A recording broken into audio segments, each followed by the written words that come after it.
Hey, Star Wars fans and Rule the Galaxy fans, welcome to chapter 313. I think that's the Detroit area code, if I'm not mistaken. 313 area code. 313 of the Rule the Galaxy podcast for all you Detroit listeners out there. We have most of the regular crew here tonight. Joe here in the pilot seat, of course. But we do have a special guest, somebody who's always participating with the show and has been on with us before. So we'll get to him here in a second. So we're excited. Obviously, you all know that there's plenty of Star Wars stuff to talk about right now. New trailers, Kennedy announcements, Revenge of the Sith announcements, lots of things going on. But let's get going with my guys here. Let's go around the horn. We're going to start with my cousin, the one and only Book of Alfie. How are you, sir? Doing great, man. It's not every week you have a Star Wars trailer, and like you said, the Revenge of the Sith announcement. I'm on cloud nine with that. I cannot wait to see Revenge of the Sith again in the theater. Heck yeah. We got to make it a big event. We got to blow that thing out. Looking forward to it. That's the one prequel movie you and I did not see together at the theater. That's right. Yeah, We can make amends to that now. that's right. We'll have to rectify that. So, You know, just go real ahead. quick, while we're talking about Revenge of the Sith, I'm since you said we did not go together, I Mhm. met. Is it Rupert from Survivor? Rupert, the tie-dye guy. Yeah. Yes, I met him at the AMC there by the mall in Greenwood at the midnight showing of Revenge of the Sith. I have no Wow. idea why he was there, but he was, and he was shaking hands and taking pictures, You wearing know, his tie-dyed shirt and a big smile. Rupert for a little while here in Central Indiana was banking it on those tie-dyed shirts, selling some merch and showing up at events. He struck while the iron was hot. That is for That's sure. how you have to do it. Yeah. He's an all timer on Survivor. He was on a couple times. I think he was on Survivor two or three times. Really? Yeah, yeah. I think he did at least two, to my knowledge. You know how sad it is, D-Doc and Alfie? I have only watched the first season of Survivor. I have not watched one season since. That's Dude, I'm a weird. Survivor. I'm- I'm a Survivor guy. The new season starts tonight, actually. I'm And you're telling you, dude. You guys keep talking about all these shows, and I'm jumping in on Alfie here. But hearing a Rupert shout out in the beginning, I mean, I've been watching nothing but reality shows. I'm watching Traders on Peacock. I'm watching Deal or No Deal Island, and now Survivor's starting. I love reality TV. I have no shame in admitting it. we each have our guilty pleasures, D-Doc. And by the way, for everybody, we did make a hop over from Alfie to our friend in Philly, D-Doc, who's wearing his Phillies hat tonight with the Baby Yoda shirt on. So that's great. Repping some Mando tonight. There we go. There we go. So, D-Doc, outside of Rupert news, anything new going on with you?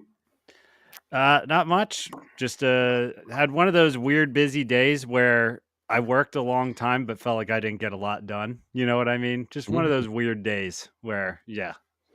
We had Wawa for dinner tonight. I will say that. Oh, nice. Gotta get a Wawa.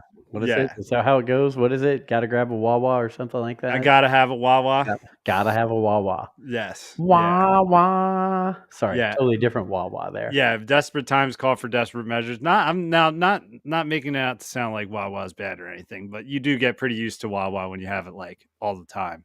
Okay. See, it's a novelty for me. I'm like, oh, I can eat a soft pretzel and a hoagie and all these things, and like, and get gas. This is crazy. Like, I know. See, that's what Wawa's my wife is always like.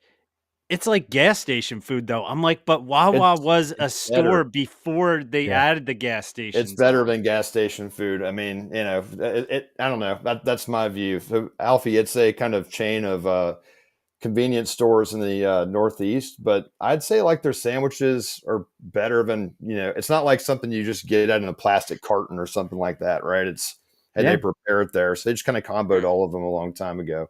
And they have soft pretzels, which is a Philadelphia delicacy that I love. So Could we call it a mini Buc-ee's?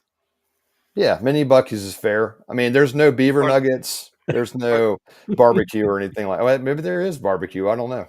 Or like Casey's. It's like Casey's here in Indiana. You're right, with the good pizzas. Yeah. I've seen Casey's, and I probably would say it's comparable. Okay. Yeah, or if you've ever heard of Sheets. Yeah. Yeah. Yep.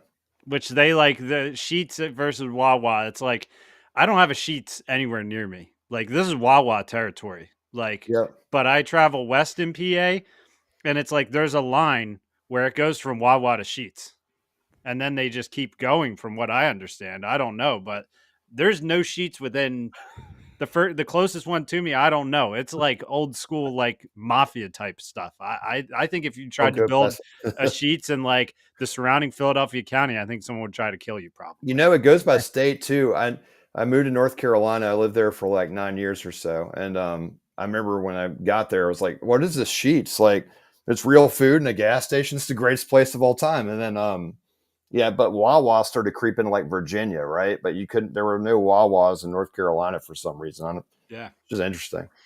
Well, that new voice you heard right there, he's been a guest on the show with us before. Like I said, he's one of our favorite guys. We chat with him all the time. That's Mr. Adam Parker. Adam, welcome back to the show. I'm happy to be here. I'm wearing my Philadelphia Eagles stuff as well. It's sort of designed like the 1992 Dream Team shirts or whatever, with the big kind of goofy cartoon faces on it and everything. But I married into a Philadelphia sports family, and also my wife played soccer at Indiana, so we've got all sorts of connections here. I'm really an LSU guy at heart, and if you get me started talking, you probably will want to stop. What's been up with me lately? Just reading Inner Excellence, Oh Yeah. my the book I've been reading. I started this book a year ago on y'all's recommendation, and for whatever reason, I couldn't get through. I got to like chapter 34, and I completely forgot what happened. So I picked it up again the other day. I was like, all right, I'm gonna get through this now. And then I was gonna go to the trilogy that started up. I guess the Reign of the Empire one. I was yeah, Well, I'm sorry, I missed the book. What was it? The Living Force. Well, the first one is Inner Excellence. It was read by one Antonio Brown on the sidelines, and it's become sort of. That's also in this picture. You can't probably see it, but Antonio Brown's reading his book. Yeah, down there. AJ Brown. Yeah, I'm sorry. Antonio Brown's the other guy. Never mind. Yeah. He's not. Never mind. Just came out. But yeah, the Living Force. They're both AB though, technically. Yeah. Living Force, John Jackson Miller. It's good. I enjoyed it. I mean, like I said, I kept picking it up, and I was like, "Wait, where am I?" There's a lot going on. Well, I will say this because I had the luxury of reading it before it came out. We got to interview John Jackson Miller, who I'm a big JJM fan. Yeah. But it's almost like you're in a High Republic book because they're covering all the Jedi who were on the council, and they're all having storylines going into this one book. And it's a lot to keep track of. You're right. You're like, wait a minute. Which one of these am I with again? Who was this? The tall, skinny guy? Was this the snake guy? Was this, there's a lot going back and forth in there. But in the end result, it's really cool how it brings the council together per what Qui-Gon had kind of told him to do. So it's pretty cool. I'm like 100 pages into the reread, and I'm enjoying it much more. So I'm like, all right, I'm going to read this for 30 minutes a day kind of thing, which was kind of the habit I was on. But anyway. Yeah. Well, and I will tell you, the Mask of Fear, the Reign of the Empire, if you're a prequels fan, again, if you're a fan of Rebels, Clone Wars, Rogue One, now Andor, which we'll talk about tonight, it plays a lot into all that, and characters from all those wrap into it. So if you want to give that one a try, it's actually very good. Alexander Freed was the author. I got like 3/4 of the way through it reading it, and I was busy with work, as we, you guys know how that is. You mentioned it earlier, and I just reached out to the publisher, and I was like, I want to finish this, but I'm so busy I can't. Do you guys have the audio? And they're like, yeah, we'll send you the audio version. I said, why did you do that the first time? I'd have already been done with it. So, yeah, I think once you finish that one, you'll really like that book. But welcome. We are always free to talk a little LSU with you. You know Joey and how much he loves LSU. I got a chance to meet up with T-Bob while we were down in New Orleans. You and I, as you mentioned, didn't get a chance to meet up. But as I stated, whether it's a work thing coming up in June or getting down to an LSU game in the fall, we will definitely meet up and have a beverage together and talk a little Star Wars then. So thanks for being a part of the show. Before I get us into all of our topics, just for all of you out there, whether you're praying people, whether you're godly people, whether you just want to send good thoughts to people. Brent's not with us tonight because his son, and I'm sure he'll talk more about it in the future. Brent, his son has a lot of physical constraints, and he has a lot of ailments, and Brent can speak about it much more eloquently than I can. But he's been facing some health issues recently, and so Brent, his family, they're taking care of that right now. So if you get a chance, send a quick prayer and thoughts to Brent's family because it's just something they have to battle through. So just want to let you know where he is. And Adam, thanks for hopping in and filling his shoes. Yeah. Yeah. So go ahead. Not to put any pressure on you or anything. Yeah. I mean, Brent's the man. I know I'm a substitute teacher. I'm all good. How much can you talk about Legions tonight? We have a slot that needs to. Yeah. Well, let's see what Grosh got to say. I don't. Yeah. No, it's all good.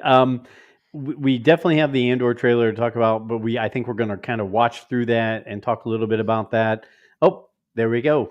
Brent just hopped in the chat. He is out of the hospital. It was flu A.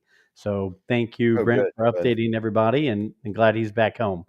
But we've got Alfie. We'll start with this one because I think it's the easiest one to hit on. Revenge of the Sith, April 25th, coming out. Coming out back in the theaters again. Who's ready to go hit that? I'm ready. I'm excited. The poster's out. There's all kinds of new things coming out related to it. Are you guys jazzed to go see Revenge of the Sith in the theater one more time? I can't wait. I think I'm going multiple times. I mean, I think I might have seen it once in the theater total, and that was probably my lowest count of any of the movies. And yeah, I'm gonna make use of it. So that's also the movie. I don't know why, but that seems to be the one I always just turn on when I want something on in the background. Like, hey, I need to iron some shirts. Not that I do. Like, I'm gonna try not to buy iron shirts anymore. But like, I'm Revenge of the Sith. I've got to do some like laundry or whatever. Like fold clothes. I just got to have it. It's. I don't know why. It just always plays well in the background, and it's just so good. Yep, I agree. It is. And Alfie, you were showing and sending out things about. I noticed that this evening on deleted scenes and things you'd like to see in there. You think we're going to get the fully loaded version, or you think we're going to get back to the original that we saw in 2005? A man can wish, right? I would love to see this, long cut. I think, it's by far my favorite Star Wars movie. So of course I want to see that longer version. I want to see more Anakin scenes. George Lucas said the original opening, the rescue, was an hour long. I want to see that hour. It would be crazy, kind of weird because Shaak Ti would die twice in the film, but I think we could deal with that just fine. If anything, I think the movie really needs Yoda landing on Dagobah at the end.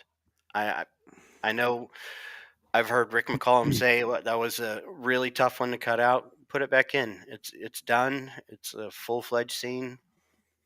It's only another 30, 45 seconds. That was what Tarful and Chewbacca walked him to his ship or got him to his ship, right? Yes, but then that ship at the end of the film lands on Dagobah. I can't remember if it's on Bale's ship or not, the Tantive 4, but at some point they drop him off and he lands and it opens up. It kind of has a very E.T. kind of vibe to it, but Gotcha. Was the landing ever in release scenes that were in like either on Disney Plus or in the bonus scenes on the DVD and stuff like that? I think one of the versions I have has that scene in it. Okay. Really? I've never even seen that before. I'm gonna have to look that up. Yeah. That's awesome. They should have added that in. I mean, I do still think the final scene of it is perfect because the final scene is Obi-Wan, right? Looking at which I still think that should be the final scene, but if you added that in there, like Would have been There's an great. alternate version of that scene. I hadn't seen anything from that until a few weeks ago, and I don't know how different it is, but it's during the day, not at night. Hmm. So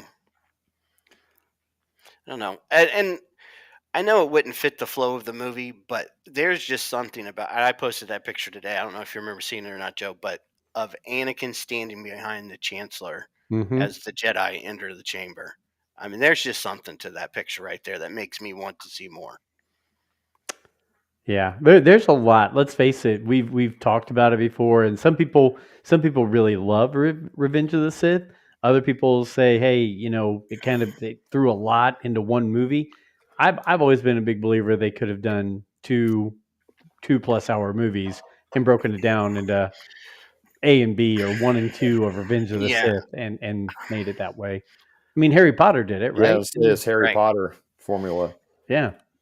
So, but yeah, I'm excited, and the most recent ones that have come out in the theater, I've gone and checked those out. I don't know if you guys have or not, but it was just fun to be in the theater and watch those movies, and to sit there with your snacks and just take it all in like you're a kid again, because it's been a while now. Let's face it, since we've had a Star Wars movie in there. Adam, one thing I forgot to ask you, what if you don't mind divulging this? How old are you?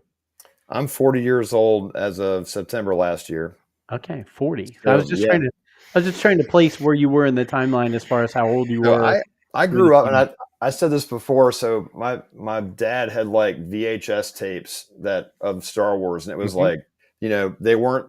I mean, they were like recorded from TV or something. It's all we could. If we just watch those things, until they're basically worn out, and then like I have the original trilogy up there on the shelf, off camera, of course, but just on VHS. So that's what I had, and that's what I grew up with. And then we kind of grew up with Extended Universe and all that stuff, right? Like, so we didn't, when the prequels came out, I was one of those people downloading it, with like, super slow. I was like, oh, we're gonna get this trailer, it's gonna be 4 hours, and we could watch it. It's amazing, and went to.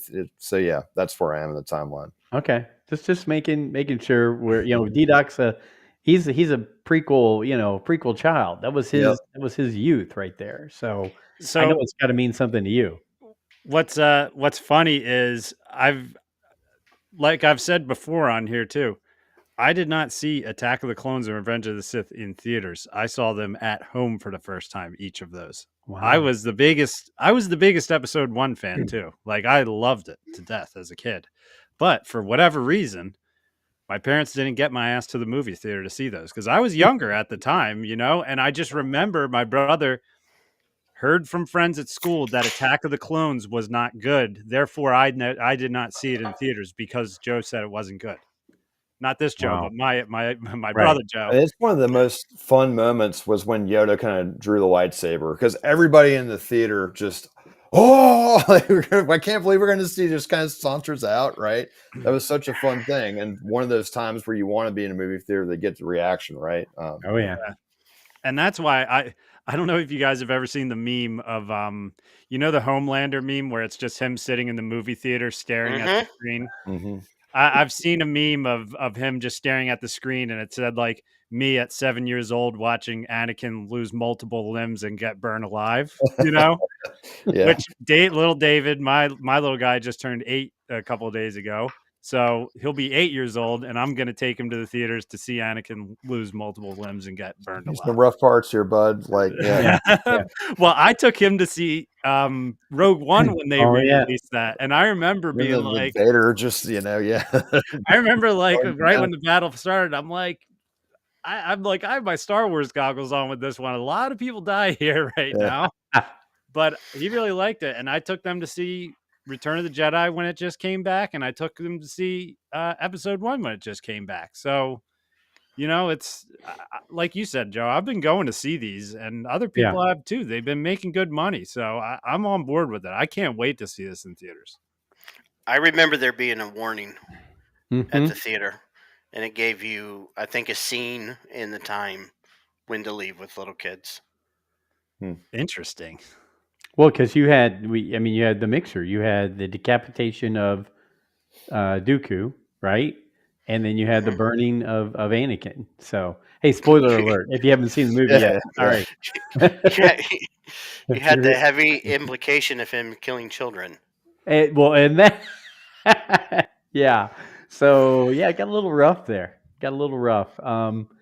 Yeah, but you know what? I remember Nick Shesky used to say, I'm kind of, I don't know, I'm kind of leery of letting my boys, be 2 and 3 and 4 and watch some of these Star Wars things or whatever. And it goes back to my bad parenting, man. As soon as Joey was able to pick up a Star Wars figure, I was like, hey, buddy, come on, we're gonna watch, the original trilogy, and then boom, you're 6, we're going to the Phantom Menace. So it's just, I don't know. Maybe I did it wrong. I don't know, but it worked for us. Yeah. So to each their own. Yeah, I'll We let them turned out watch. fine. Exactly. I'll let them watch Star Wars. I'm not going to let them watch Saving Private Ryan or anything like that. You know what I mean? But Yeah. Hey, I did throw out there the Joey thing. Joey got with me after doing the Manning shot the other night. Hmm. He said Manning is the ultimate pro. Like they were like, "Hey Joey, you're gonna, you got this bit ready. Peyton's gonna come in. Just tell him what you're gonna do. Boom, we'll just pull the Band-Aid and just do it, right?" He was like, "It was a one-hit wonder. Like they put the camera in front of me. He said, I hit it. I look over. Manny walks in perfectly. Boom, does his line. He goes, we finished. I was like, man, that was pretty good. And he was like, how we just, boom. He's like, it was natural. And I will say, Peyton, he said Peyton was the absolute gentleman. Introduced him to people, was kind, was asking Joey questions. A lot of guys don't have to do that. So when people are like that, I like to give them a shout out because a lot of people, it's you're in, you do your bit, you hop out, and they're on to the next thing. Peyton, he said, was just a great gentleman and worked very well with him, very professional. So got to give that guy a tip of the cap for being that kind to my son. So it was pretty cool thing. So yeah, enough shouting out of Joey there. I like to hear that. I like to hear that though, Joe, because I picture Peyton Manning being like that, and you never really know if they are like that or not. So, like, I really like to hear that. That's cool. Yeah, no, it was Joey was like, hey, he was asking me questions. Where'd you grow up? Where'd you go to school? How'd this start? What are your favorite impersonations to do? He's like, he didn't have to do that, for me. And then he was introducing him to other guys who played on that Colts team. He's like, hey, here's Joey. We just did a funny skit together.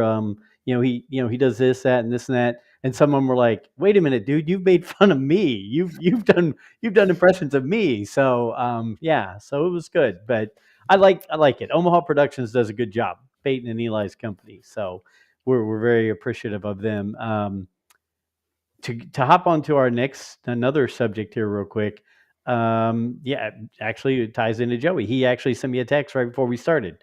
Is Kennedy hopping out? Well, guys, we had a little pre-show discussion on this. D-Doc, you were reading an article.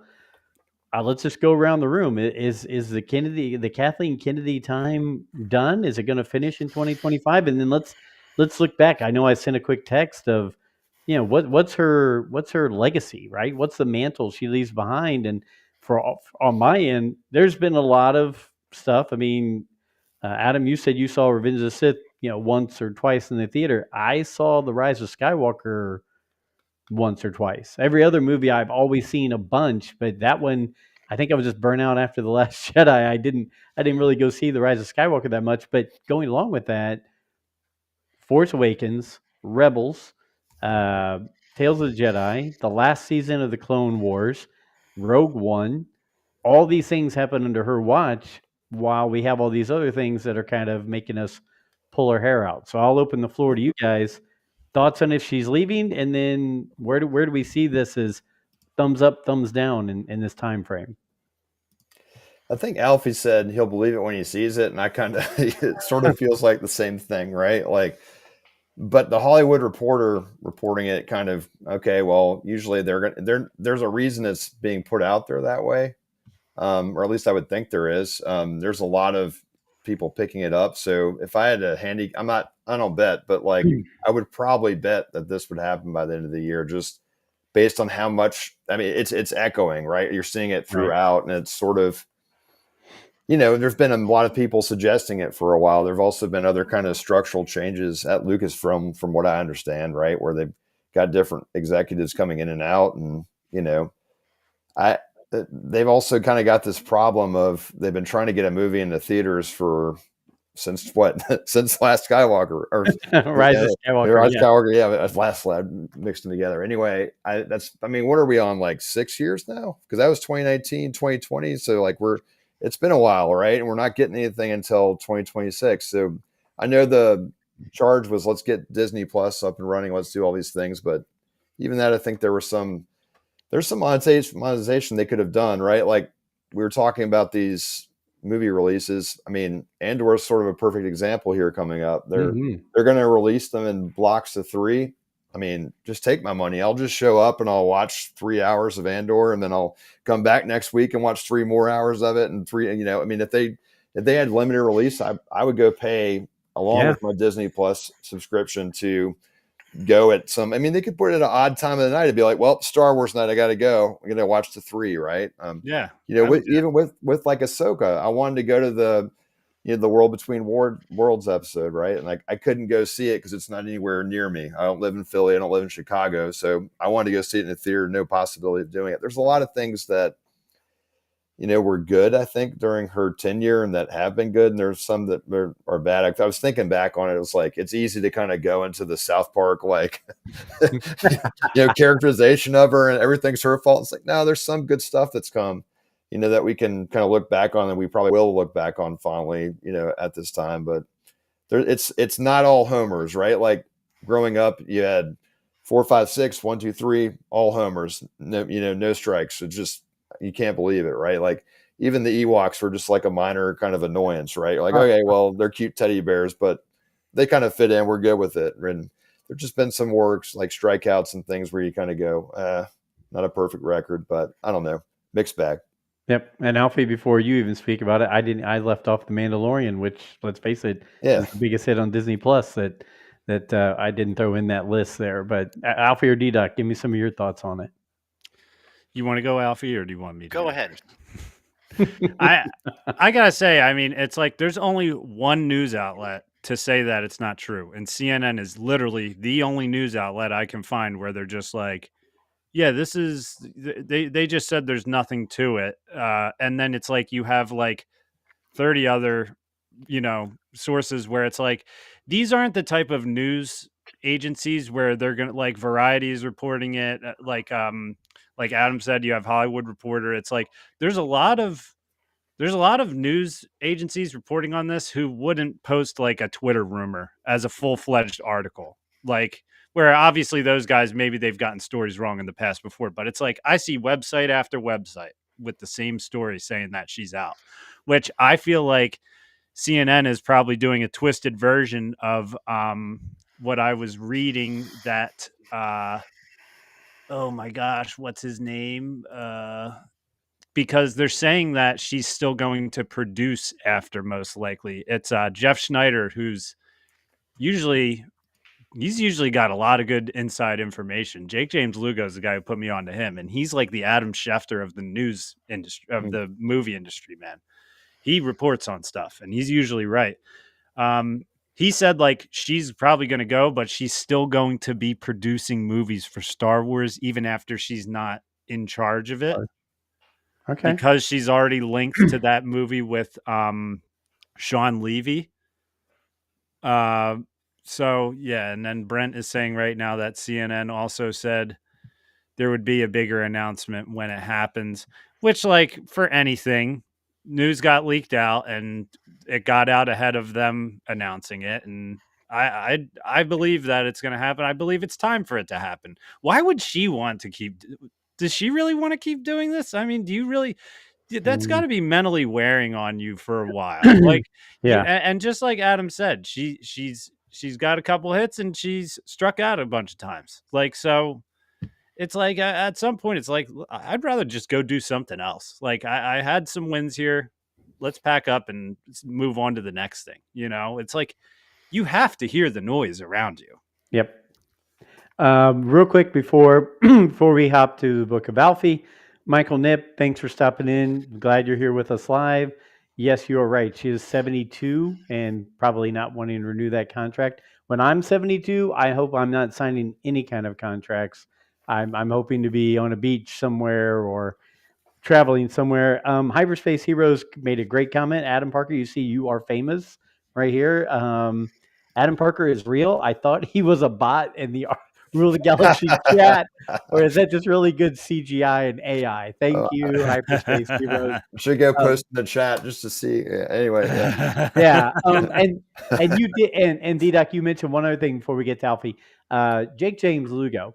One of the things that we do on this show is we try to make sure that when we do have guests on, we give you guests of all different thoughts and ideas. And you know what?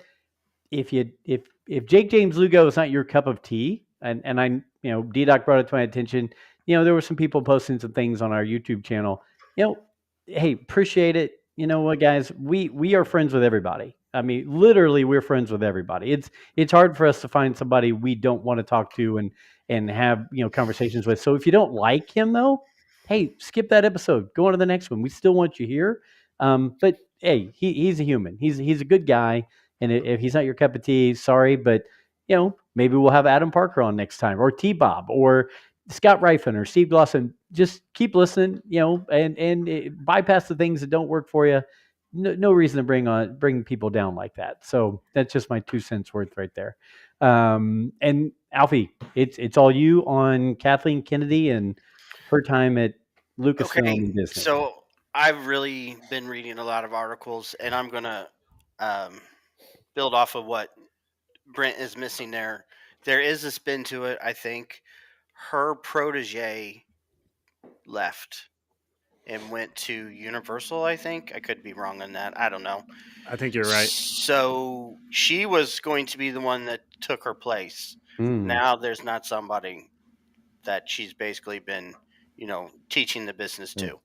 That I think is where a lot of this confusion is coming from, because I believe she had plans to retire and this person take over. Now they're no longer there. There's no one in that role, and it's kind of up in limbo. What is going to happen at the end of this year? Was that young lady whose name I couldn't pronounce? I remember there was a young lady who was getting very involved with the production side of things. Yeah, and I tried really hard to remember it, and it slipped That's okay. my mind. But I think you would agree with Adam and D-Doc, though, Alfie. I mean, there have been some. Let's face it. We were all jazzed when we left Force Awakens. We were super jazzed when we left Rogue One. Mandalorian, but then there were was a hit. some big misses. There was a very disastrous advertising campaign that she was pushing after Rogue One and The Force Awakens. And, things are hit or miss. Some things we buy, some things we don't. There was a lot of merchandise that ended up in landfills over that one. I understand it's Lucasfilm and not Disney, but having your name attached with that hotel and it going up in flames, that's not a really good look either. The constant firing of people, having to bring in people to clean up other people's messes. I understand that's Hollywood, but that's not Lucasfilms. Is it fair to hold them to a different standard? No, but it's just what we've come to expect. George Lucas said, I'm making these films. These films got made. Yeah. I understand it's different times, different business, different companies. I understand all of that. But at the end of the day, you still have the same name. And, just like with an iPhone, there are expectations with your product because it has that name on it. Is that fair? No, it's not necessarily fair, but that's just the way it is. And like Adam was saying, you made some bold choices in your last two films that have left you really hurting to make something else, because you didn't, in going forth making those choices, you left you no room to grow from. And you reap what you sow, and now you're struggling very hard to get a film to continue that story. You're having to go now. You're promoting a television series as your big gamble to be your next Star Wars film. Granted, The Mandalorian is immensely more popular than anything else that they have to offer, so it's a wise move. You got to play the cards that you're dealt. But at some point, you've got to get out in front of all these constant negative stories of, hey, we're on our 15th rider for this, but hey, it's still coming along. Right. You've started to make a brand for yourself, and it's not necessarily a good brand to have made. And this may be harsh to say, but it's a hard pill for us to swallow. But you've almost made Star Wars to where it's not mainstream anymore. This is true. You've really killed a brand. You've lost a big, and what you were hoping to succeed with. You really lost a generation. It's gone. You're not getting those kids back.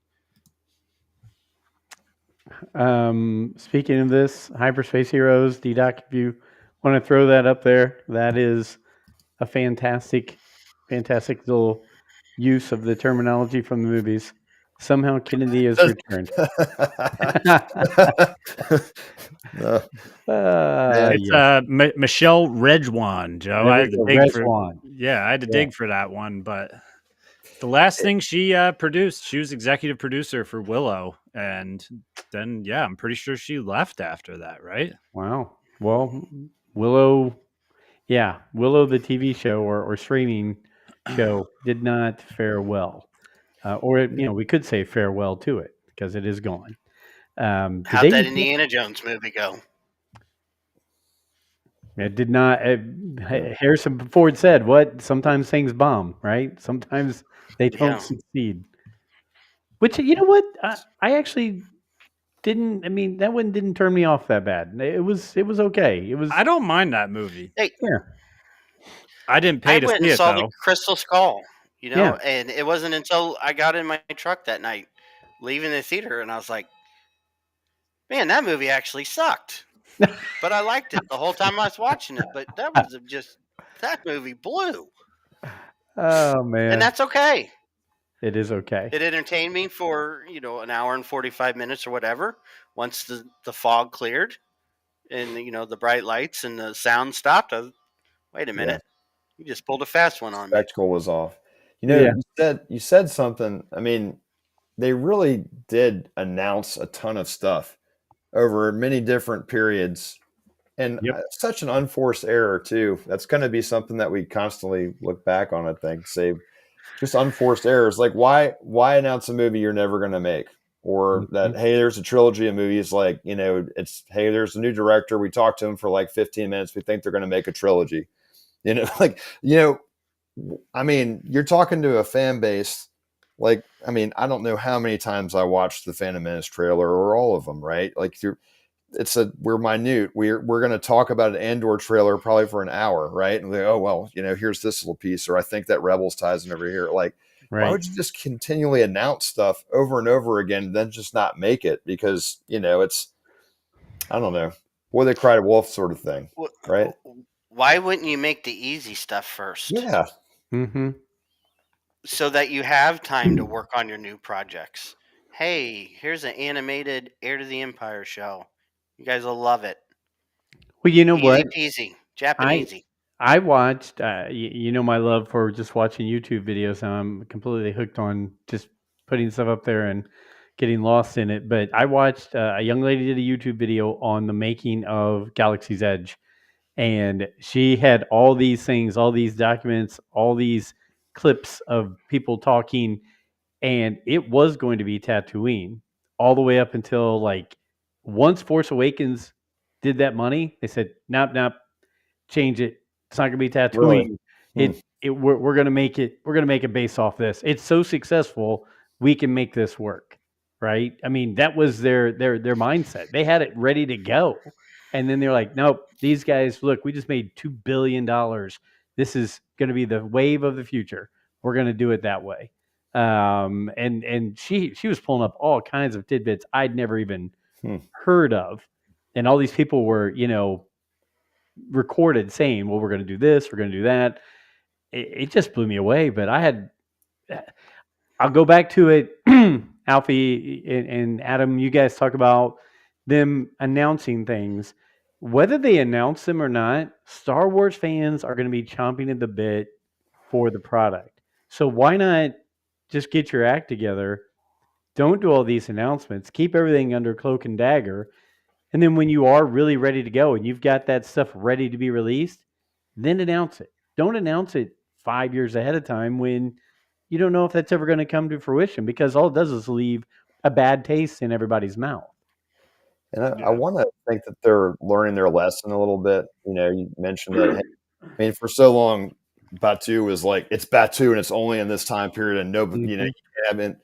So now we have like Boba Fett showing up, Luke Skywalker showing up, on and on, right? And they kind of, wait a second, it's Disney World. People want to see the characters they know and love. All right, let's go hit the single, maybe a double, right? And just, it's stuff that's like, you've got the IP, you've got the property. I've heard you say this, T-Dog, before. Use it. Just go, right? Like, you have Han Solo show up or somebody that looks like Han Solo.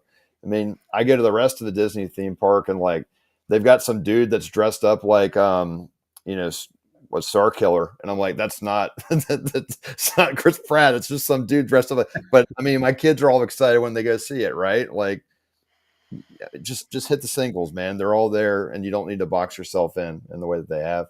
And I think they're getting that. I mean, I was starting this, like, there's so much good news. Like, I don't know if I could take anymore, right? Like, it's like every day is like, oh, Revenge of the Sith, we're getting Andor. That looks really good. Yep. I was a little bit like miffed about like, why are they playing like this song? I think I said in the chat, like, it sounds like Tom Petty or something or whatever. Like, and I didn't know who it was, but there's been so many good things in sequence this week. It feels like there's some sort of positive momentum, or at least I feel some. Yeah. Yeah. And I feel like the positive momentum started with Skeleton Crew as well. Yeah.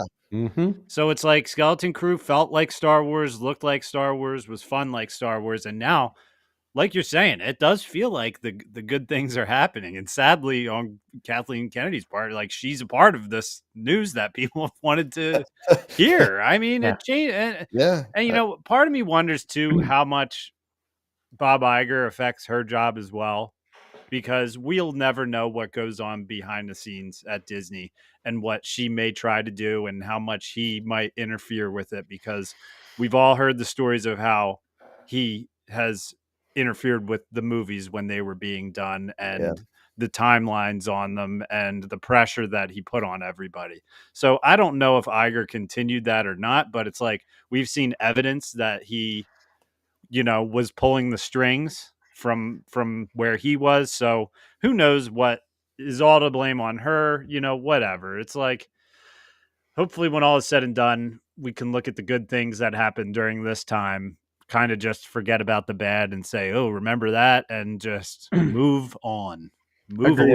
I've said that LSU fans and Philly fans are identical. They just live in different parts of the country. I swear. Like, as I get to know the fan, we've said often that our ideal year in football would be we win the national championship and fire the coach at the same time. And there's something cathartic, right? It's like we're ready to fire the coach, right? Like, she's the coach. We've seen, like, oh man, defense looks soft. Let's fire the coach, right? And well, it's not always the coach's fault entirely, right? Players and all these other things that go into it. But I don't know, man. I think we're all in like fire the coach mode. Or I'm kind of there. I've arrived there.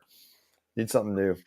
Yeah, exactly. And sometimes it's just hard to see that, but it just needs to happen. Now, do I think Filoni would be able to step in and have the experience, Hollywood experience, and all the executive experience she has? No, I don't. That's the thing.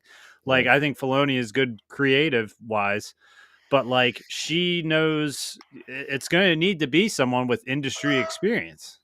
She's been doing this for 40 years. I mean, it's hard not to use that experience and background. Adam, you brought it up, so we can definitely take the steps towards the Andor trailer. Let me make one point before we go to Andor. What industry experience did George Lucas have?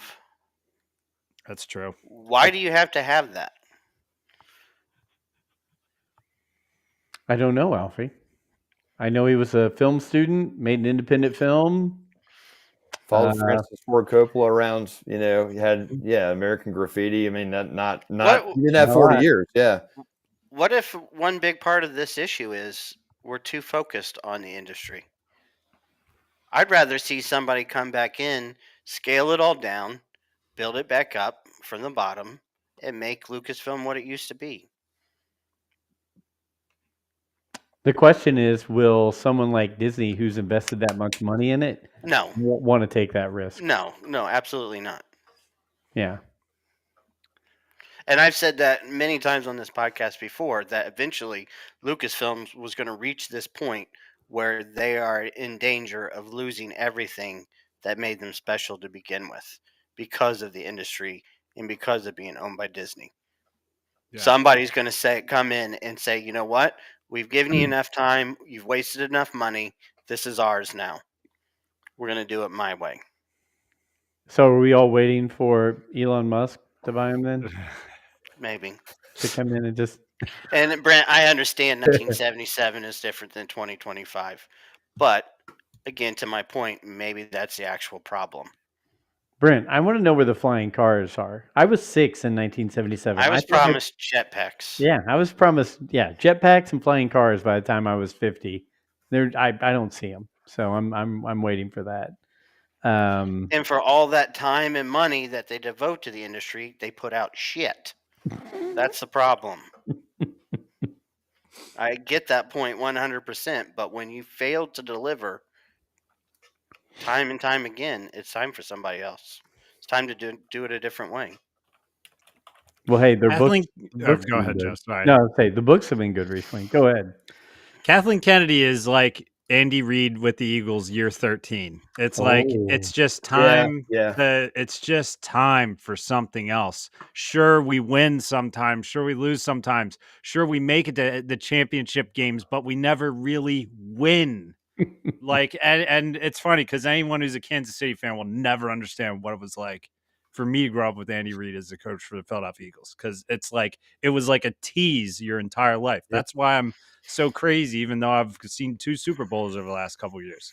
I still feel like we're underdogs because of what it was like those years. It was terrible. Well, got close.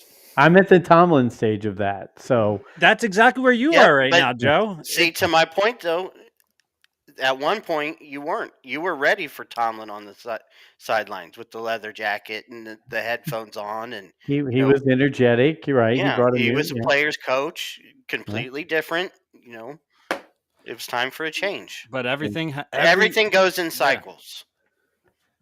So yes, Michael Knipp. Thank you, and I agree with you, Michael Knipp. That's one of the names I threw out there. Was, you know what? Let's see what Feige would do at the head of this place. I mean, he's already run Marvel, and I know Marvel's hit its wall as well. But man, he had a good 20-year run there with Marvel. It was a good run. But once you, just like with Star Wars, once you get past the A-listers, it all starts going down. It's a lot harder. I've said it. My wife and I were talking about the Captain America movie. You guys know how big of a Cap fan I am. No Cap. Anyway, so good usage. Thank you. I went into it with a little trepidation. I was excited, but at the same time a little nervous. And honestly, the overall acting and everything didn't bother me in this movie. It just wasn't as good as I was hoping it would be. So the Cap movie, even, I'm like, here's a new building of where they're going with this, and it left. I mean, it was cool to see Harrison Ford in it, but it just left me wanting a little bit more out of it. So yeah, Marvel runs into the same things, I guess, right now. We'll see. We'll see where it goes. You know, here's the problem. I was on Reddit the other day and I was reading these posts, and someone said, you know, I just want new stuff, right? I want new stories with new characters, but I want like prequel era lightsaber fights. And immediately you're like, well, that's not new. Yep.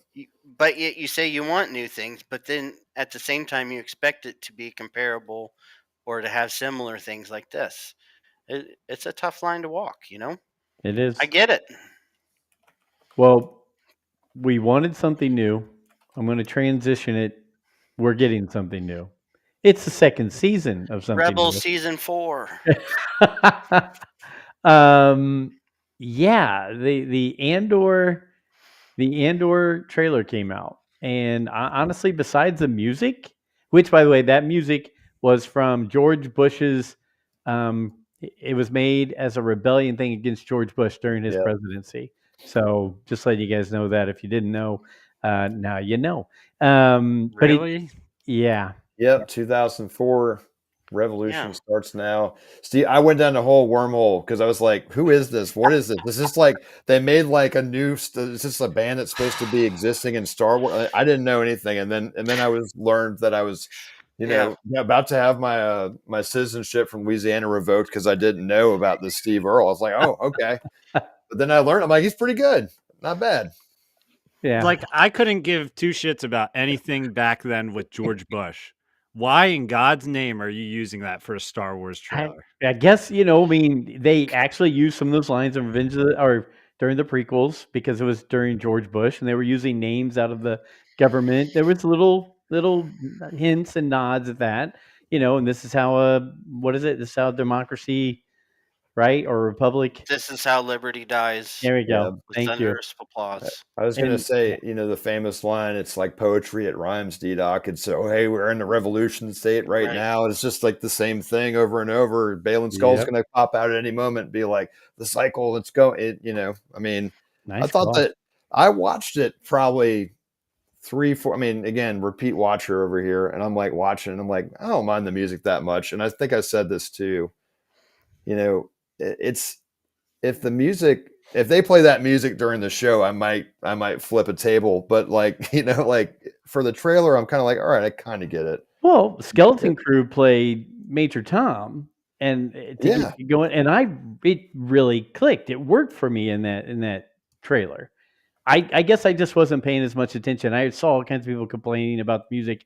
I was looking at the visuals Yeah. because I didn't feel like okay, is Andor was much more about the visuals and the story and the depth of it and everything like that. So I got done watching it and people were like, "What's up with the music?" And I was like, "I guess I need to go back and watch it and pay attention to the music." So yeah, but overall though, guys, as we start into it, go ahead, Alfie. You were going to say something. I thought it was fake because as soon as it started, I was like, "Who the hell cut this to a Steve Earle song? Is this a fan-made trailer?" Same. That's what And I thought then it was. I thought it was fan made when I saw it too. Some of the cuts are really weird too. I don't know. I mean, I dug it. It's okay, but I don't know. It didn't seem real. And all the critically acclaimed cards that pop up, yeah, thanks. I now know that it's critically acclaimed by everyone. So Yeah. I guess that means this is going to be good. Well, that's kind of a good point. I don't think I remember that ever happening before in a trailer. I think we always just kind of got, here's kind of the visuals, right? And you had the Star Wars soundtrack. You never had. We need to remind you that this is really good. Like you need to watch. It's good. We promise. Since no one watched it last season, yeah, we need you to know that it's good. Don't miss it. critics really liked it. guys, They liked it so much they acclaimed it. you guys just talked about we're riding a high from Skeleton Crew. Let the high keep rolling, right? Just bring this out and let the people who are like, "Wow, that last show was pretty good. Let's check out this one." Don't keep jamming that down our throats. Yeah. This is from a Star Wars fan's perspective. I get what they're trying to do. They are desperately trying to get people to watch this, and they're trying to appeal to the general audience, not just Star Wars fans who are going to, go nuts over a 3.5-second musical cue. So I get it. It was fine. It's just funny because it's just not a Star Wars trailer, and that's okay. You're allowed to do whatever you want. I hope it works out for you. Hope people actually watch this season. So I think this season. You start to speculate what's it all going to be about, but you kind of know, right? Like you know the end point. We're going to be, in the hallway, like getting to the, Andor shooting somebody, right? Like it's, and I mean, gun smoking. Yeah, gun smoke. My bad. But I really think we're going to get a lot more. I mean, you really didn't have a ton of crossover Mon Mothma, notwithstanding in the first season, right? It was okay. We meet this Luthen guy. All right, we've got Andor, who is kind of. I mean, when I first saw Andor announced, I was like, why do I want a series about this? Andor wasn't my top choice, and then I fell in love with this show. I mean, it's one of my favorites. If it's up there with Mandalorian for me, I know that's not always shared with that opinion is not shared by everybody, but I love this show. I loved season 1. I'm so excited for season 2, and I think season 2 is going to be more Star Wars. I don't know if it's going to be just a cavalcade of cameos or whatever, but Well, we're going to end up at Yavin, right? Like we Yeah. see Yavin, it's there. We see X-wings. We see all the stuff that we love, and it's all like it's Star Wars, right? This season is going to be so cameo heavy. It's going to make episode 5 of the Book of Boba Fett look like Shakespeare. I watched some videos on it yesterday, and they were like, if you are ready for this is going on the same time that Rebels was going on. This is the same time that we're prepping for Rogue One. The same time Bad Batch just ended. All these things have all these crossovers that could happen. And you know what? That's as long as they're not doing 10-minute dialogues on checking accounts, Alfie, like you mentioned, I'm good with it. And it looks like they're selling it as an action, much more of action than talkie. So we'll see. D-Doc, You guys want to break it? You guys want to break it down? Yeah, let's go. So we'll just you guys interject and I'll pause. We'll do like couple second intervals here. I love the little raptor dogs. Yeah, me too. Okay, Tell me, Alfie. that first shot. I'm sorry, I wanted to be quicker. Look over in the right corner as he's walking down this hallway. People carrying the flags. Yeah, I saw him. Now they are on the ground later in the trailer. This next shot of the explosions, they're right there. Yeah, the flag's down. Yep, down there at the bottom. Is this Empire Day? I think it's Empire Day. I would agree with you. Which we already know in Rebels they do an Empire Day kind of thing as well. So yeah. Just off of the architecture here, and I mangled that word. But will we get is this the Gorman Massacre? Ooh, because it does look like a bunch of stormtroopers opening fire on citizens, I guess, right? Yeah, those stormtroopers look clean, by the way, too. They look nice, and they're better shots than Andor too, right? So yes. Dr. Squatch is with us. Hey, Doc.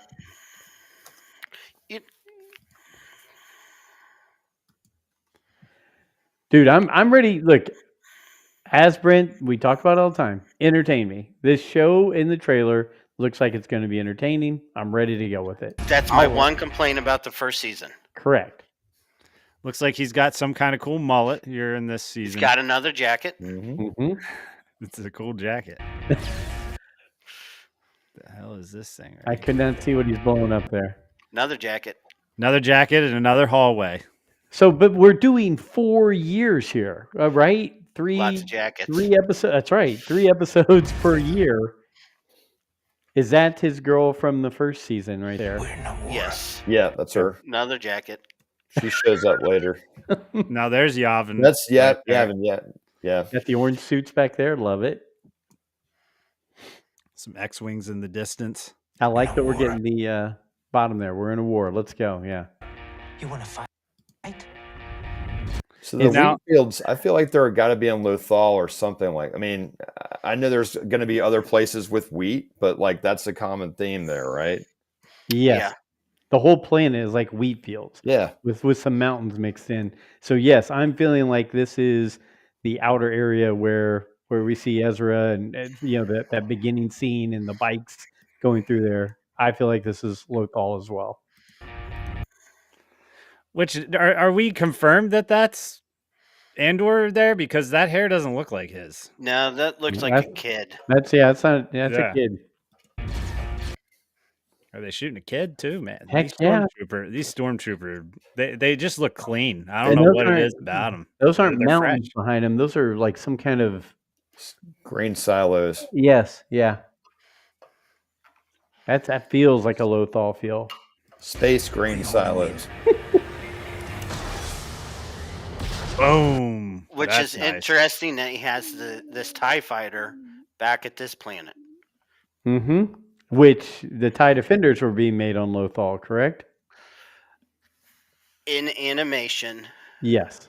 and I would think probably also the novels, but again, that's low tier. I read somewhere that was the Kenner troop transport that they were on too, Yes. that they blew up. So that showed up in Mando. So Such a goofy toy growing up, but Yeah. man, I loved having it. That was a nice shot too. yeah, Awesome view as well. critically acclaimed. Now, see, I can handle that guitar part right there. That was fine with me. So Saw Gerrera here is closer to Rogue One. You know, he's got the respirator. Yep. He's been through He's- some shit. Yeah, he's seen some stuff, man. The hair's all he's like, oh. Oh, Borgullet. Where will we see Borgullet in this? Oh, That's my my God. question. I Will want we a see Borgullet? Borgullet origin story. I'd watch that. Borgullet, a Star Wars story. Alfie, look, Yes. I watched some videos on YouTube. They are saying this is her daughter's wedding. Yes. I the think wedding. so. It's got to be right because everybody's dancing. It's I mean, colorful, like Wow. There's Luthen. Hey, and Adam, to let you know, in the book you're going to read, which it's out now, so I can talk about it. She talks about her and her husband, Perrin. I think they were married at 15. They didn't like each other. Then they did. Then they didn't like each other. Then they said we're just going to be a business arrangement. So this is the thing in her culture: is 15 years old, a lot Right. of prearranged marriage. Well, and they kind of talked about that in season 1, right? I mean, it Right. was sort of I wanted to keep her away from that, right? Which, you know, I mean, people in rooms and everything, but those dynamics were interesting, right? Between her and her husband, and just go do what she wants. It was like, what is this? You know, it's just Mhm. Well, and the daughter seemed all for it. She is, yeah. Yeah. She's all for it. Michael Knipp, Mon Mothma going to be crying at that wedding. Heck yeah, I paid for parts of 2 weddings. You cry at every one of them. You know what? I hate to always be this guy, but I'm just going to be him. Is she the same Mon Mothma from Revenge of the Sith? Yeah, yeah. Genevieve O'Reilly. Yeah, What is her routine? Because she has aged. No, yeah. I mean, that's a good If you point. think it's 20 years, I mean, you wouldn't know the difference. Yeah. no. Wow, didn't even think about that. That's pretty cool. Because Bail Organa, Jimmy Smits, he looks different. Right. Yeah. There you go. Fixed. Yeah. This is, I I'm, don't. go Go ahead. ahead, Joe. Sorry. I'm kind of digging. I'm kind of digging this espionage, hiding thing like that. Yeah, I like it. Boom. Explosion walk away shot. That's always good. There's Yeah. my boy. This is what's giving me good vibes for this season is having Mhm. Krennic in here, man. He's so good. I There's think it's gonna be nothing great. that I haven't seen anything he's in that's not good. He's been in shows I've watched on streaming that are fantastic. I didn't even know he was in them, but he plays them. I mean, he plays all kinds of characters. So having him back in is a good thing. Definitely a thumbs up. I've got him right here with his Death Troopers, man. There he is. He's in my opinion, one of the most underrated Lego sets that exists is his ship. I think it's one of the coolest ships. That's what I'm excited to see his ship again in this. I better see it again in this. What a swell party this is. What a swell party this is. More partying, Alfie. Mm-hmm. Love Do the you think they're dinner going to try parties. to bring a digital Tarkin in? I mean, that didn't age as well as I thought. I remember when it first came out, I was like, I can't believe it. Now I'm like looking at like, that's like Gen 1 right there. I maybe need Gen 3, but Well, heck, people can do that right yeah, now on they- the internet. I mean, I'd say they could probably do a pretty good Tarkin at this point. You know what's funny? The discourse of that from Rogue One, I wasn't like as tapped into like Star Wars internet at that time. I really liked it. Me I too. thought it worked Mhm. really well. I thought Leia looked great in it. And then I remember like down the line reading online, I'm like, oh man, people didn't like that. I was like, I thought it was pretty good. It's the whole uncanny valley thing, man. It's just there's something about it that just isn't right. And it was really good. There's nothing I can't say hardly anything negative about either one of their performances. I was actually surprised how much Tarkin was in Rogue One, Mm-hmm. but it's just there's just something off-putting about that. As Adam said though, it's like when I saw it in theaters and initial reaction, I was like, holy crap, that Yeah. was awesome. Yeah. Now as I've rewatched Rogue One a bunch of times, it's like you see it on your TV. Like Yeah. you're like, okay, you can really kind of see They're it. going to be able to fix that They up, can pull right? it off now, right? And Yeah. Now here's a question I have. Let's bring it around full circle because we see right. this planet that looks like Lothal, right? Mm-hmm. We have a super secret TIE fighter, right? We have We get- Krennic, Yeah. and I we think I know have where the you're going. Death Star. We're going to have somebody with Wasn't- blue skin. Wouldn't it make sense? Yeah. Yeah, I was thinking about this today. I really want to see I want to see Thrawn against Luthen. I want to see them match wits, and then I want to see Oh. Thrawn beat Luthen. We See- because we need to give Thrawn some victories, because in Rebels he was constantly hey, oh whoops, I lost again, because Darth Vader can't lose, and all, like, it would be great to see him just match wits, beat Luthen. And I understand that Andor is its own special thing. I get that, and we can't have cameos. But is that really a cameo? If he's No. because that would be. I mean, it It's the fits right timeline. in this Who's story, gonna- right? He's going to be the guy to be able to like sniff them out and start detecting all the patterns. I mean, with Deidre and all this stuff, like, and they're all in this. I mean, they're wearing the white suit, right? They should be. Right. And Luthen has to be taken out of the equation, or he disappears. Right? He goes so far underground, whatever. Yeah. But there's also this whole thing about Saul being an extremist. So Mhm. wouldn't it be a really great story if Thrawn were to be intertwined in this, and that they're playing off of each other? Their battle would force Luthen and Saul to do something that the other rebels aren't willing to do. Maybe, Yeah. because there's a scene coming up with some stormtroopers without helmets. What if they're the ones behind the Gorman massacre? Just to incite people. Right. Mm. The What way if he they- learns all this is he goes into Luthen's shop and stares at the art for a while. Exactly. Oh. It's like, I don't know this yeah, man, but I'm pretty yeah. sure I can beat him in a naval excursion. Yeah. All right, we've got a dead body on Saul Guerrero's area. Okay, so real quick, the person that I was watching a couple videos of today or yesterday said they think this is Dantooine. Yeah, either Dantooine or would be Dakar, maybe from The Force Awakens. Possibly. Yeah. Man, those I would like to X-Wings see look good. Dantooine.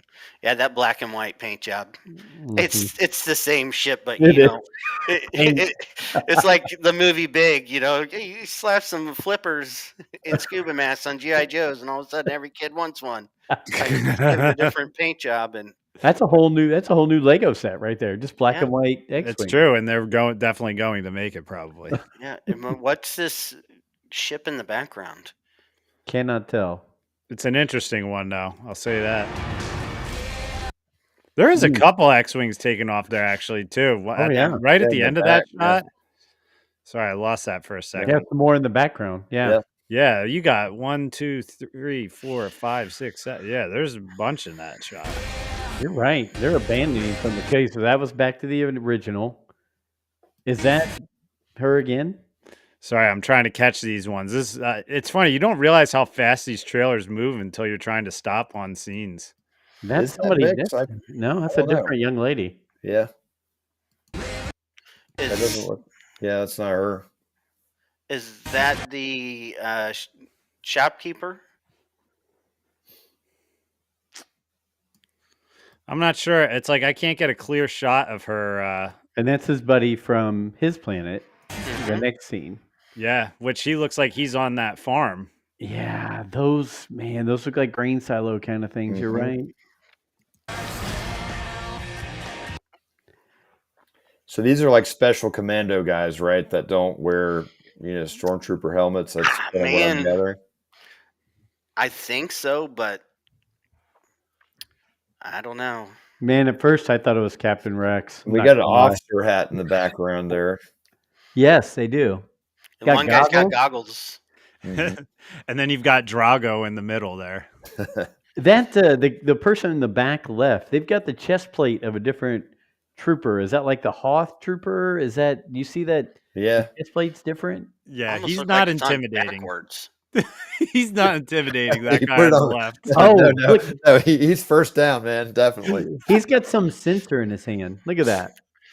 He's I that saw- guy yeah, is I did. Somebody says the EKG from Ghostbusters because it's got the two. Yeah. See, That I'm guy's the- almost wondering if these aren't actual stormtroopers. Yeah, Are these like Saul's partisans? it's a good question. Yeah. Repurposed the armor, maybe. Yeah. that guy is that meme where you see like the 3 or 4 Marines and then the clown with the gun lined up with them, if you know Yeah. what I mean. I'm reaching in my meme bag tonight. The ship is a YV-865 Aurora class freighter. It's Zygerian design. Weren't the Zygerians the slavers in the Clone Wars? Thank you, Hyperspace Heroes, for that, by the way. Oh, there's our girl. Deidre. Rough Having day a at nice- work. Yeah, it looks like she's just having a shitty day. And that's Krennic? Mothma and Krennic, Yeah, And, at the wedding. Yeah, that's Davos back there. the gangster. Yeah, Yeah. that's what. Yeah, he's at the wedding. All right, this is probably Andor in that ship when he acquires it. Mm-hmm. Is that Mothma dancing? Yes, it is She her is. dancing. She's really going in on it. It looks like me at a wedding reception right there. Oh yeah. All right, so that was that ship. That was that ship from Saul's planet right there that was taken off with all the X-wings. So this is one of those X-wings.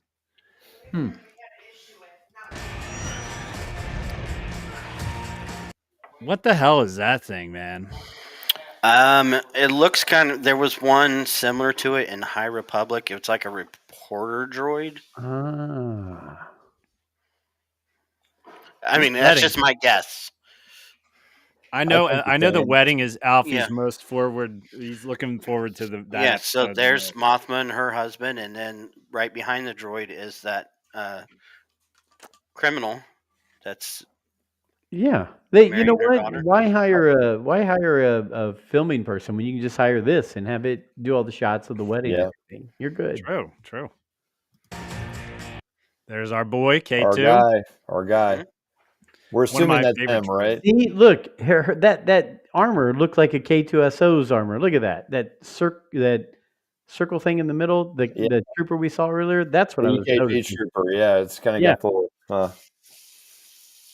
I wonder how much he's going to be in it, but I mean, he's one of my favorites. Well, there we go. Hyperspace is bringing the heat tonight. The guy in the mismatch armor is in the back as a stormtrooper is Deidre's assistant, Oh, Kirt. Hmm.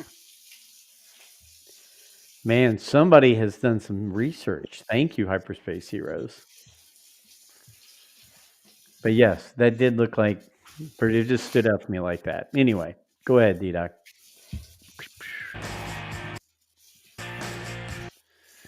See, I gotta say, one thing I've loved about these trailers is I've loved seeing a lot of scenes with like the Empire style hallways, like the thing I built behind me here.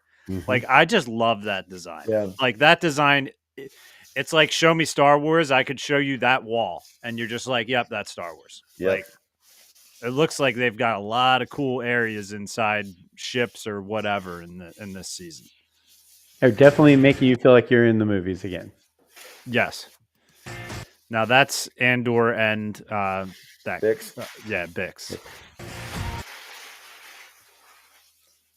Now this looks like a riot crew Yep. here. Does that gear in the back left look like Han Solo in the Solo movie when he's on the mud? Yep. Mm-hmm. Yeah. Same helmet, goggles.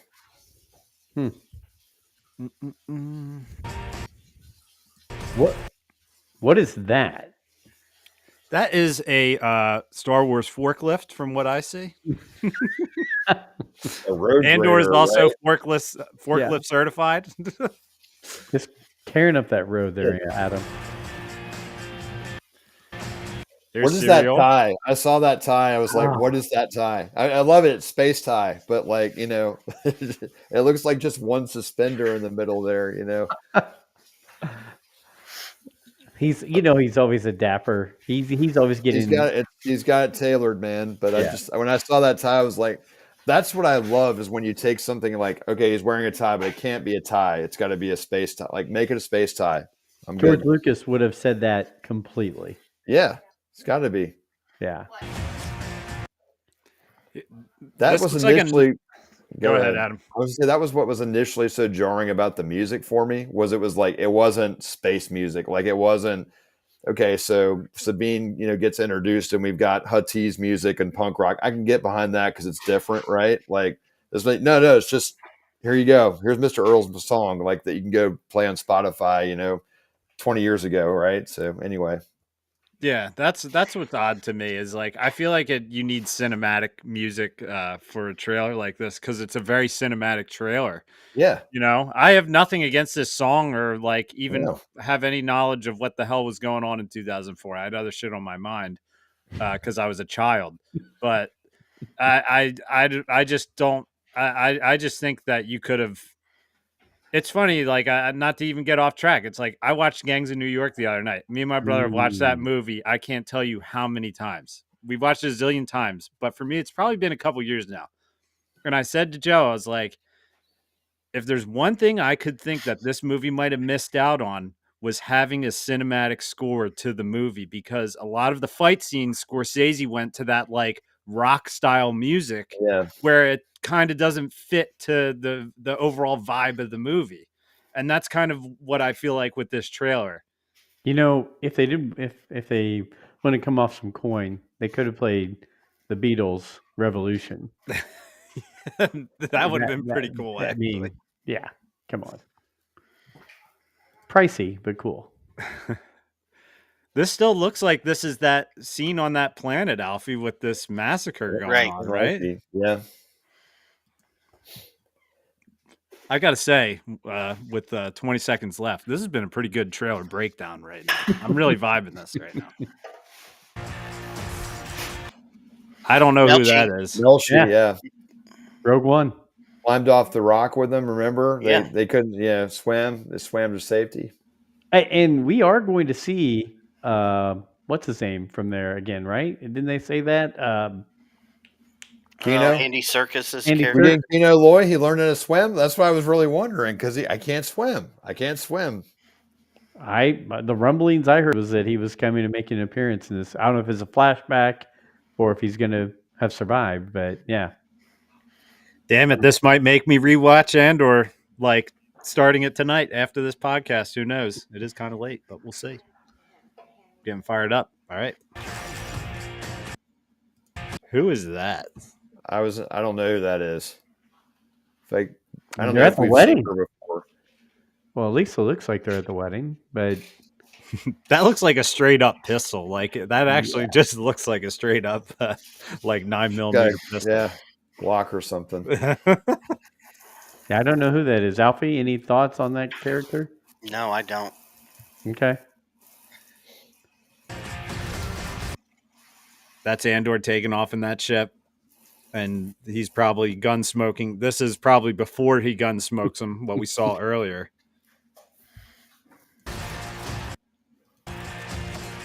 But that's not an interceptor, is it? That last TIE fighter. It kind of looks like one, but then again, it kind of looks like Kylo Ren's TIE silencer. It does. It looks more like Kylo's ship to me, but I've been seeing it called an Avenger for the past few months, but that's Vader's TIE fighter, yeah. right? Yeah. No. His was a TIE Advanced. TIE Sorry. Advanced is Vader. Which this Here we go. We're getting visual aids here. they had this one for That's Rogue One. Striker. Yeah, those are nice. Right. But that's like that's like a hybrid almost of this ship. You know, to me, this was like a very underrated ship that came out of Rogue One. It's good Underrated looking. Lego as well. And there's 2 versions in Rogue One. Yeah, and which this one kind of looks like that second version because there's like a beefier version that was cruising around during the battle in it. Yeah, and it drops the Death Troopers off. Would have helped if I was paused on that spot when we were talking about it, but Okay, so I noticed there were spiders across the top of the walls. Mhm. I mean, I didn't notice that. decorative spiders. Oh yeah, no, yeah. They're above every portal Yeah. up there. I saw know. that, but I didn't know what to make of that. out of it there. I mean, they're above the portals. It's the web that the rebellion is spinning across the galaxy. Like it, Alfie. Remember this moment. That's some kind of like shock grenade right there. That's pretty. I love that sound. That sound effect was great. Now this looks like Bix getting her hair pulled by. Was that the same lady who had the pistol earlier? I think that's Bix right there. That's right? Bix, yeah. I'm saying the person. Is that a guy or a girl pulling her? That's a dude. Okay. Yeah.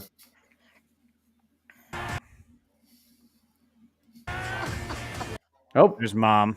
Mom's She there. got a clothing upgrade, I think, or something there. I think Cyril got a raise. He had Yeah, her son's moving up. How about this guy though? Like the dude, like screaming. Yeah, I right saw. here. That's pretty.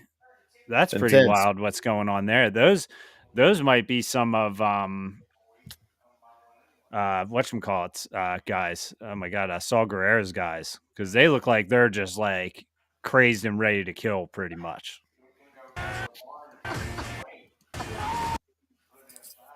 Is that Belchi again? No, that's not him. I don't know who that is. This is again at that courtyard with the stormtroopers. Like they put a lot of that scene into this. Alfie made a good call on that. Who is hyperspace? Who is Uncle Harlow? I want to know who Uncle Harlow is. Uncle Harlow would take care of it because I mean, Yes. That was the mom's brother or something, right? Cyril's mom's brother. Oh yeah, you got him the job. So yeah, but I don't know who he actually is. I like too in the title where it had Andor, a Star Wars story, right? Because that's kind of them going back to Rogue One, Star Wars story, Solo, Star Wars. They just again abandoned it, right? Like we're gonna do a Star Wars story, and then they're like, oh wait, people hated Solo, can't do it. I'm like. I loved Solo, by the way. I'm just going to throw it out there. I think it's a great movie. I mean, it was fun. It was so much fun, right? Like I liked it. Hey, the girl from that movie's in that movie. Yeah, Amelia Clark. From that Christmas movie? Yeah, that Christmas movie, right? Yeah. He looks a lot like Hamilton. I don't know if any of you guys have ever seen Hamilton, but costume design wise, like they really make him look like Hamilton in this. Got another jacket. Is that in the same? See those pillars that are around him? Is that the pillars that are also in all the scenes of that? It looks very similar to the pillars that are in that like Revolution scene. Right. Yeah. Hey, by the way, Dr. Squat says that's a good movie, by the way. I'm thinking he's talking about Solo. So I'm saying Uncle Harlow is Orson Krennic's childhood nickname. No.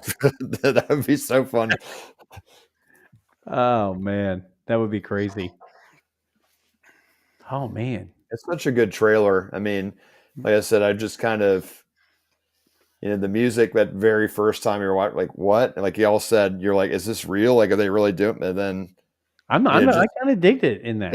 It's and I rewatched and I was thinking, did I misremember Andor season 1's trailer? And they kind of like pack all the action into a trailer, right? But the tone's different, right? This one's much more like, I don't know the right words, explosive, right? It's like sort of regular trailer. Yeah.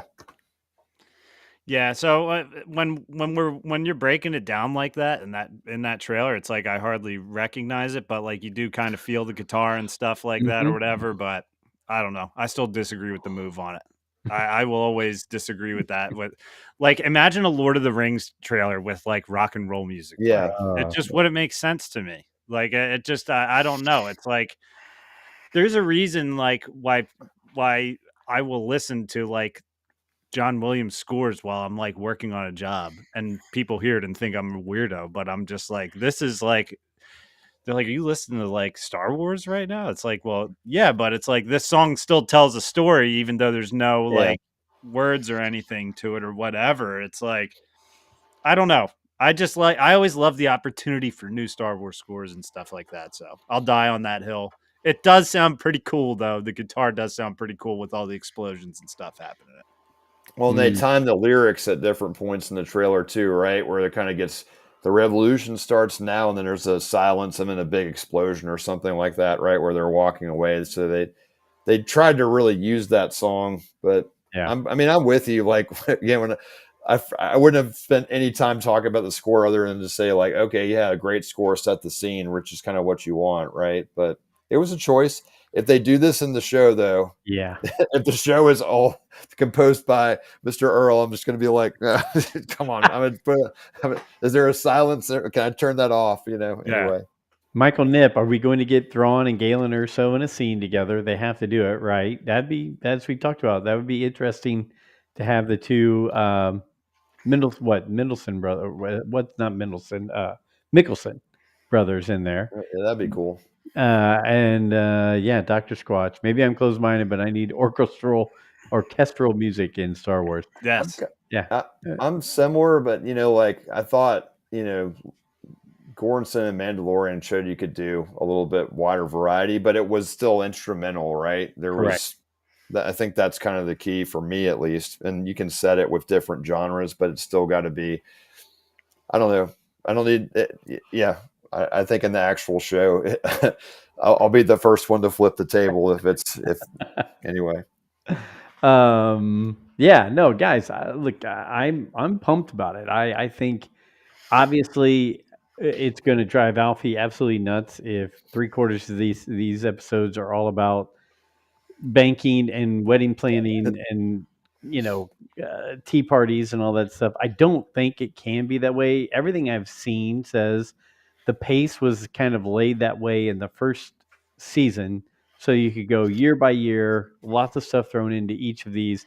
Adam, you brought it up. I don't know how or why they're doing 3 episodes at one time. Yet that's 12 weeks of people coming to Disney watching your streaming service. Instead, they're doing it in 4. It I doesn't. love it. I mean, I love it for me too. Yeah. But if I'm marketing, I'm going, hey, come back once a week for 12 weeks, right? I mean, that's what you want is people to keep coming back to you. But I think you're right. You could almost play for the week before the movie of the first 3 episodes, and then let people go watch the 3 episodes on Disney Plus. Then the following week, do the same thing, and people would do that. People would go to the theater, watch all 3 of them at once, and then go pick through them on Disney Plus, one at a time on the streaming. So I'm very interested to see how it goes. Alfie, you're shaking your head. So Yeah, I think it's all just a play to get people to watch it. One of the biggest complaints that people have of Disney Plus series is that by the time you take out the title card, the intro, and the credits, it's 25 minutes long. So what they need is solid numbers up front. They can't have people waiting till it's all released and then binge watching it, because then they have a month of bad publicity saying nobody watches this. So they're pushing a trailer geared towards more of a general audience.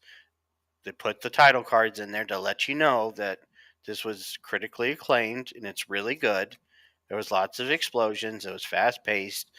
It moved with the music, and it's going to be longer. So it will be worth your while to watch. An hour and 15 minutes. 3 of them together. Andor. Yeah. Well, I feel like weren't the Andors? I mean, I'm going to look back, but yeah, I guess you're right. I was 42, 38. They were a little bit longer. There's some, 50-minute Aldani, 46, 54, 53. I 57, can I can 57. live with an episode that long. I can. Yeah, I mean, we didn't get any that were like, hey, 20 minutes, it's an episode. There was, I think the shortest one I'm seeing on just the list was 38 minutes. You take out the title card, like you said, so you're at 30. There's like 32. nothing worse than like when you were excited for like an Mm. episode of Mandalorian where you're like jacked up about it, and then you like click on a Disney Plus and you see like 35 minutes appear in the back corner, and you're just like, all right, 5 minutes of that is credits. Like you got to do the beginning intro. You're like, I'm getting a very short episode right now. Hopefully this is good. Dr. Squatch just made a good point too. I don't know, raise tears and all that, but if you have the ads that pop up, the ads, yeah. No, I agree, and I'm cheap. These guys know it. My wife looks and it's like, we've got 9 services. Can we go with the cheapest version of all of them? And yeah, I mean, it makes sense. I mean, I hate it, but it is what it is. It's like going back and watching regular TV again when those come up. Drives you absolutely crazy. Yeah, for my main ones where it's like I know that there's two subscription services I pay for no ads on, and it's Peacock because that has like Traders, Survivor, and Deal or No Deal or whatever. No, they don't have Survivor. That's Paramount. Reality. Yeah, Reality. And then Disney Plus. Like I can't deal with the ads. They just piss me off. But like I get it, Dr. Squatch, as well, because what they've done price wise, raising them is ridiculous for you to not have the ads, especially for someone that's losing 700,000 subscribers. Yeah. Like, come on. I was going to say too, and Alfie, this kind of goes with what they're trying something new, right? Like, hey, let's do 3, because that's how this show is structured, right? Like, that's kind of what we got the first season. Hey, there's these 3 kind of episode arcs, and you just kind of watch them, right? Like you're in the prison right now. You're in the kind of, you're on, his home planet. You're going through arcs. It made some sense to put it all together in one. Mm-hmm. I'm kind of glad they did that. And they could have dropped it all at once, a la Netflix used to, right? I kind of like this tiered thing because you just get a chunk of them at a time. So I didn't initially know about it. And I was like, wow, all right. I'm going to have like 4 really good weeks, Yeah, I love it. I'm all on board for it. I think it's a great idea. And I continue to think that someone at Lucasfilms listens to our podcast because we talk about this stuff on it, where we say we want more in a week than what we get. I would pay to have someone from Lucasfilm listen to anything we have to say. Although Alfie is right, we could take our show and as a group take over Kathleen's spot if they wanted somebody. You are in charge, Joe. Yeah. You're in charge, Joe. All right. I think this uniquely works for this show too, as opposed to, so like if we try to do this with Skeleton Crew, would have worked all at once, maybe. Right. But like, it doesn't break up as much where it's not like, hey, 1 year, 1 year, 1 year, 1 year. Right. I will go into Lego development. Alfie will go into toys. Brent will go into Legions. We would take over turn that this place. franchise around. Give me 6 months. Let's go. Give me a Sharpie. Mark off the things we are and aren't doing. Yeah, that sounds like a lot of fun. Gosh, Dr. Squatch, you have to bring up NFL Red Zone. Gosh, it makes me think of the NFL seasons, right? Oh, the Combine's this weekend. The NFL's back, baby. Go watch the Combine. Dude, I've even been reading stories that another network is trying to poach Scott Hansen away from Red Zone, man. Wow. I would be devastated if Scott Hansen's not on Red Zone. To me, he is like one of the last like genuinely great TV hosts. I love that guy. Man crush. Yeah, absolutely. Hey, but here's a question. As you guys have been talking about these episodes, it's something I haven't seen. Are they going to release 3 episodes on the same day? Mm-hmm. Yeah. Okay. Yes. Yeah. Okay. And is it going to be like, do we know what day? If it's like a Tuesday or whatever? I don't know that, but I didn't see the day. date. Alpha, you got the dates? 22nd is the first episode, April 22nd. Remember that. And that's a Tuesday. Yeah. So while you were talking about this, it made me think about, you were talking about shows, you're talking about the NFL, all this stuff. Guys, it's right around the corner. Like I said, combine this weekend. What, a couple weeks until the draft, right? I mean, this is we're back in the NFL season, believe it or not, already. I mean, Yeah. it just makes me happy that it doesn't really go away, except that my team's terrible. But outside of that, it's still They're a not good thing. terrible. They're just not good. Hey, Which is the middle 8-8's where you do not want to be, Yes. right? You want to be terrible or you want to be really good, right? 100%. Hey, are we gonna real quick as we're closing on shop on Andor? We got plenty to talk about. Oh, the other thing, Clone Wars would have been perfect if they would have released it this way, because all they did was arcs in Clone Wars. Yeah, that would have worked. Yeah, that would have been fantastic. They weren't thinking about it way back when it was on Disney Channel, I think, or something like that. Release schedule is April 22nd, 1 through 3, April 29th, 4 through 6, May 6th, 7 through 9, May 13th. So every Tuesday. Okay, guys, that's going to be hard to cover in shows. That is one thing I saw. I was like, Have wait, you there's watched Andor before? Yeah, that's going to be interesting. That's I love that you hate it because I love it. I love that show, but I love that you hate it, and I also love that we agree on so many things. But like, you just don't. I get It's a it. dichotomy of man right Yeah. there. That's real why quick, Star Wars is the best. It Yeah. really is. I'm going to throw out my typical. We are at the end of February, pretty much, and end of March. Anybody who's listening, anybody who can make it to Xenia, Ohio, we're going to do a trip with whoever can be there, March 29th, Xenia, Ohio. What I think is the best of the best when it comes to the toy shows around. You can spend an entire day there, spend no money or spend thousands of dollars, your choice. But if there's something you're looking for, Somewhere it's there. in between. Yes, or somewhere in between. So if you reach out to me or go check on Facebook, Great Ohio Toy Show. We are not sponsored by them. We get nothing, no perks from them, but it's just one of my favorite days to go do that. And then also looking at, oh, by the way, Steve Lawson got a message on his chat while he was doing a show a while back. And the guy was like, "Can't wait to see you at the Great Ohio Toy Show." And he goes, "Am I going to the Great Ohio Toy Show?"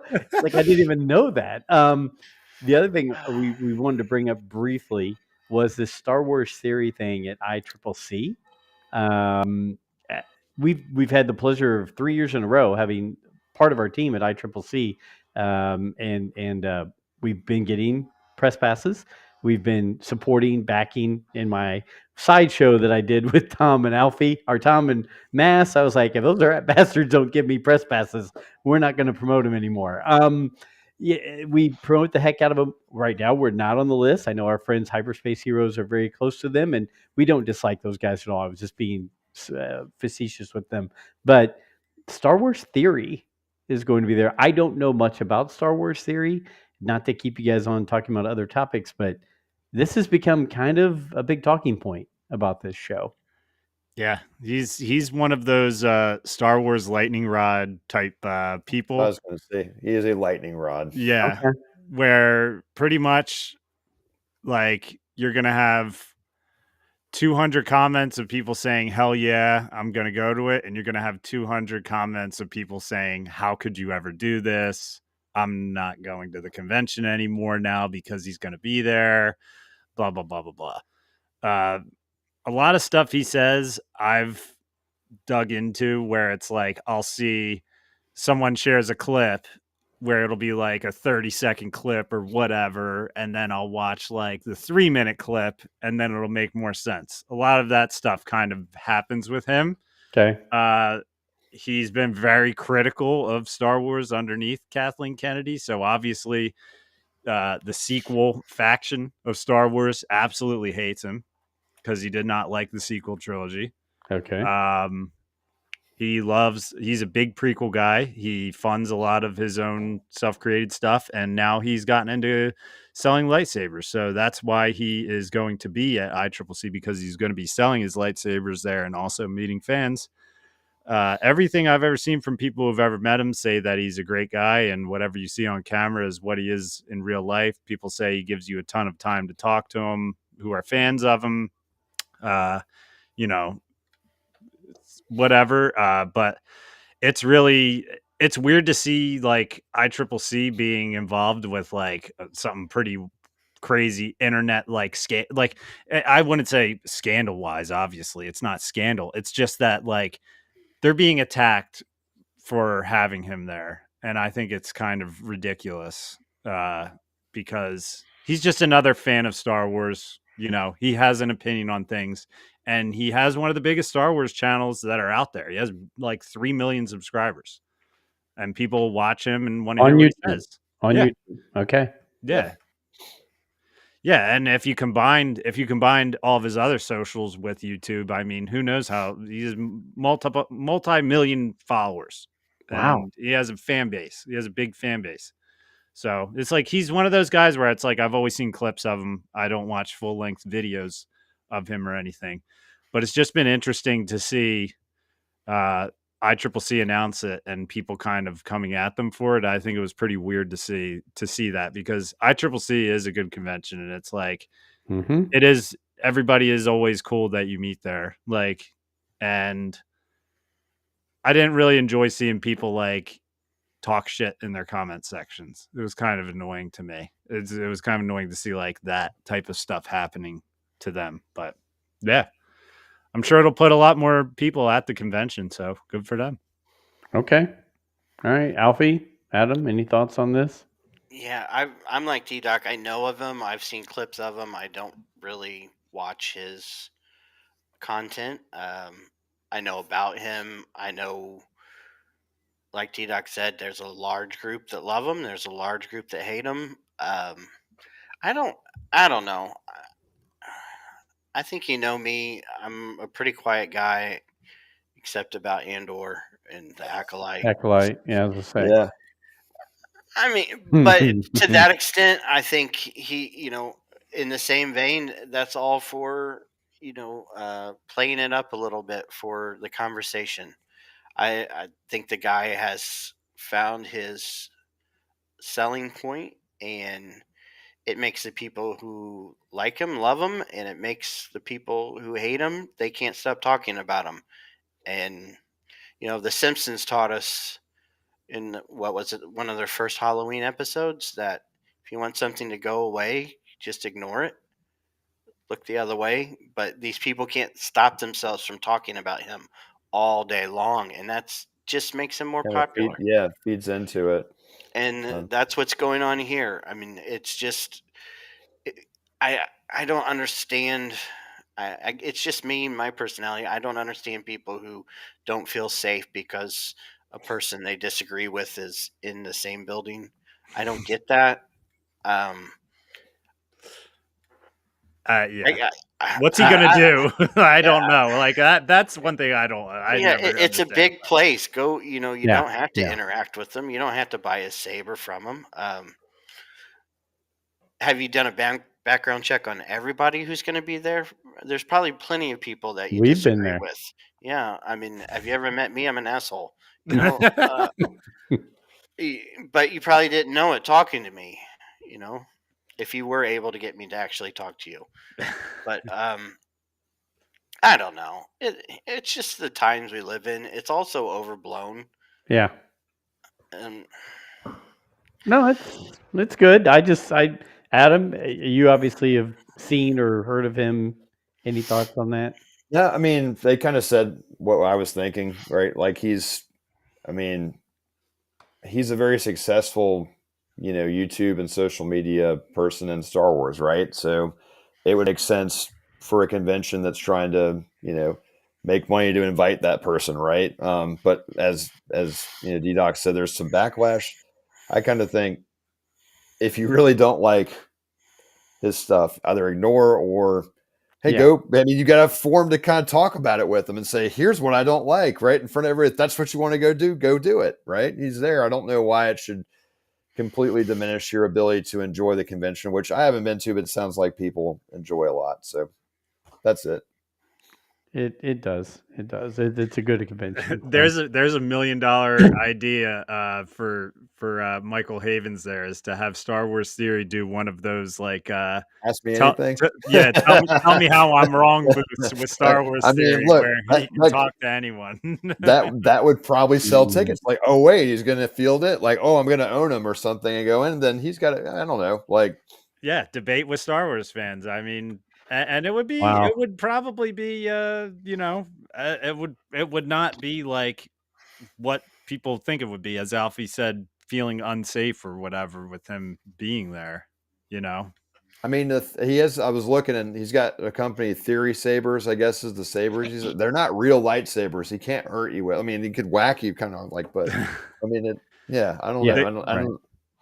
His sabers do look good though, but they're just out of my price range. Like they're expensive, so like his sabers look really nice. I've been following those. Like Theory Sabers was a thing that he created and funded, and he's done some really cool fan made videos too. Like Yeah. that's the stuff that I've watched more of his, is where it's like he's made like these Vader videos. The Vader film is really good. Yeah, like which they're Okay. cool to watch. Like, but I'm not like tuning into like see his opinion on everything all the time, because usually like I don't know, I can kind of understand where he's coming from for whatever opinion wise. Like I don't know. And like I said, he says stuff that when he says it, he only says it to drive people crazy, and then Yeah. they can't stop talking about it.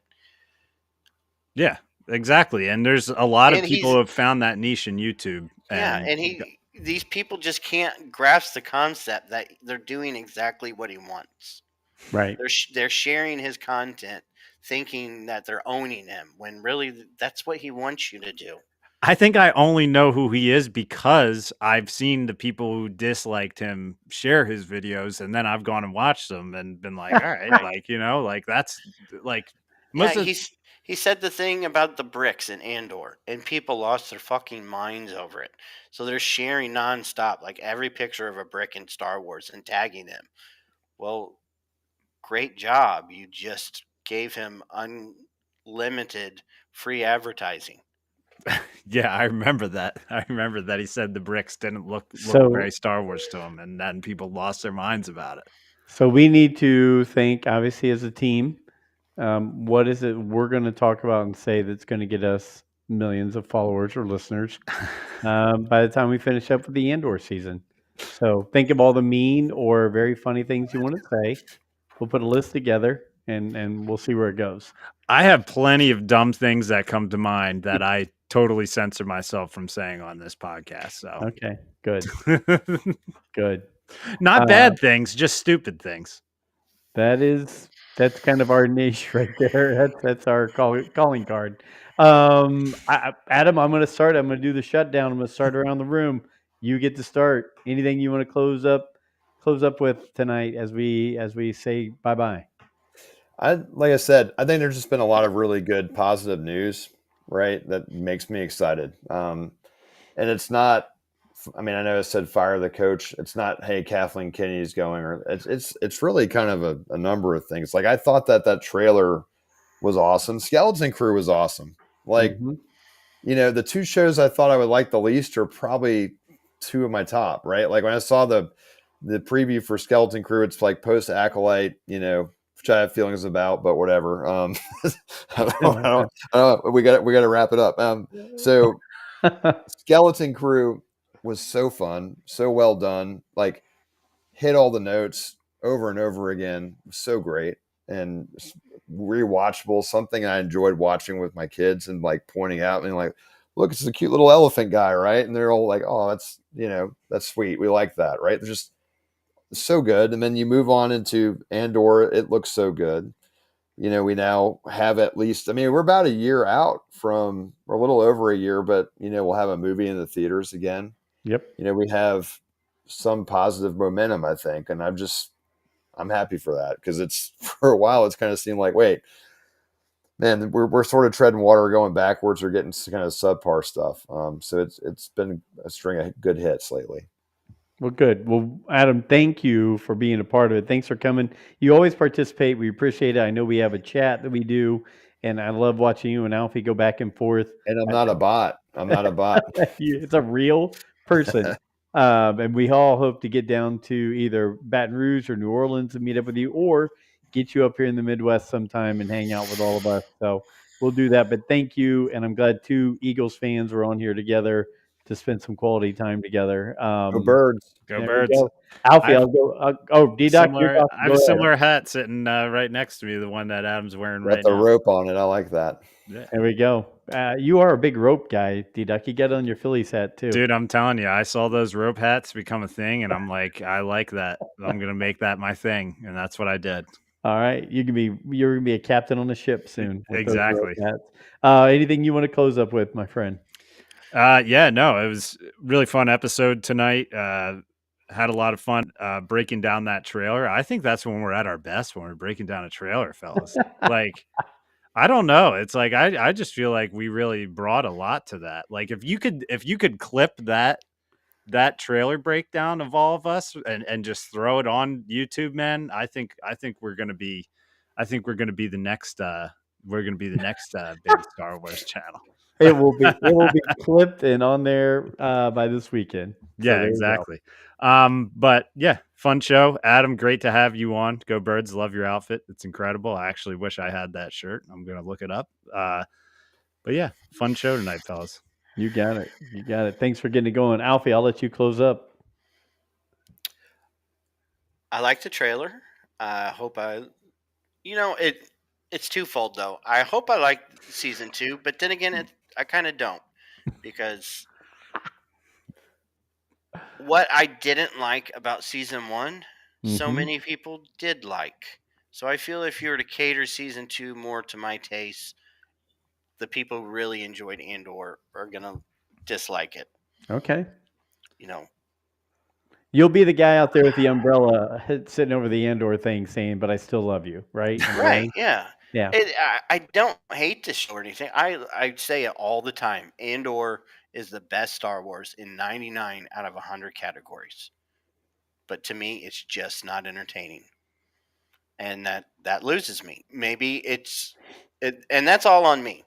It's just not for me. Okay. It was too slow, too much dialogue. If I wasn't on a Star Wars podcast, I probably wouldn't have kept watching it. Okay. They're gonna give you that extra 1%.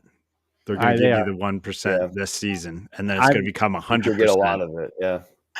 I think it will. I really enjoyed this trailer, and I hate to be that guy, but I got so much joy out of today reading all the comments about Lethal and the Ghost Crew and Thrawn and There's even a possible Hondo. Ahsoka show up in this. Yeah, Yeah. she's Why wouldn't fulcrum. she? I mean, yeah, she's a conduit for the rebellion. She should be there. Wouldn't Agent Callus show up? Yeah. Oh. Maybe we finally get an action figure of Agent Callus. Yeah. Yeah. Yeah. I mean, they all could be there. That's Star Wars Avengers right there, man. That's awesome. Michael Nips. So you're saying there's a chance? Yeah, we are. Do I want that to happen to this show? No, absolutely not. But Okay. when I brought up Thrawn, everybody seemed to light up, didn't they? Yeah. Yeah, That we're was our crazy. own worst enemies. Yeah. See, I was lighting up, but then in my mind, I'm just like, would Tony Gilroy do that? Probably not. Like, I don't think he would. That's one thing. I know we're But- closing, but like Tony Gilroy knows how to make an action movie, man. Like he's made some of the best action movies in existence. Banger after banger after banger.